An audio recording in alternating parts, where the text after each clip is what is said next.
สบายดีเนาะในคลิปนี้ข้าพเจ้าจะมาแนะนำวิธีการใช้งานโปรแกรมที่ข้าพเจ้ารวบรวมขึ้นมาเนาะเพื่อความสะดวกสบายในการใช้งาน โดยเฉพาะโปรแกรมนี้จะใช้งานตอนที่ว่าภายหลังที่เราลงวิดีโอใหม่หรือว่าลงวิดีโอแล้วต้องการโปรแกรมเสริม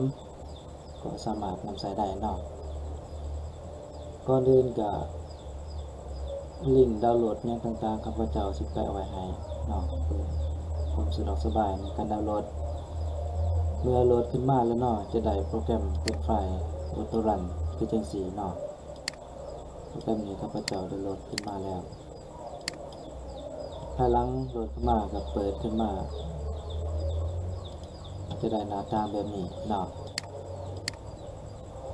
ในโปรแกรมก็จะมีอยู่8เมนหลักเนาะจะมี Multimedia Microsoft Utility เนาะ Recover แล้วก็ Internet มี Security Social Media แล้วก็ Change Font อันนี้เลือกใส่เนาะตามความต้องการได้เลยใน Multimedia จะประกอบมีหลายๆโปรแกรมเนาะที่ข้าพเจ้ารวบรวมเขาก็แล้วแต่เนาะความมักในการใช้งานเนาะเป็นโปรแกรมเล่นเพลงอย่างต่างๆวิดีโอแล้วก็ตัดต่อเสียงเนาะก็จะอยู่ในนี้แล้วก็ Microsoft จะมี PDF ต่างๆแล้วก็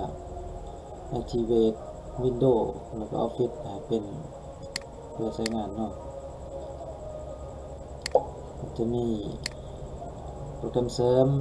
Utility WinRAR โปรแกรมบีบหัดไฟล์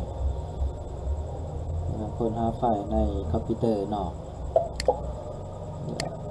โปรแกรมกู้ข้อมูลเนาะจะอยู่ในนี้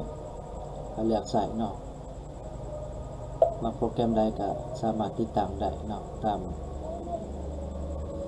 เมนูนี่แหละ อินเทอร์เน็ตเบราว์เซอร์ต่างๆข้าพเจ้าได้รวบรวมเข้ามาในนี้โปรแกรมที่เขานิยมใส่กันหลาย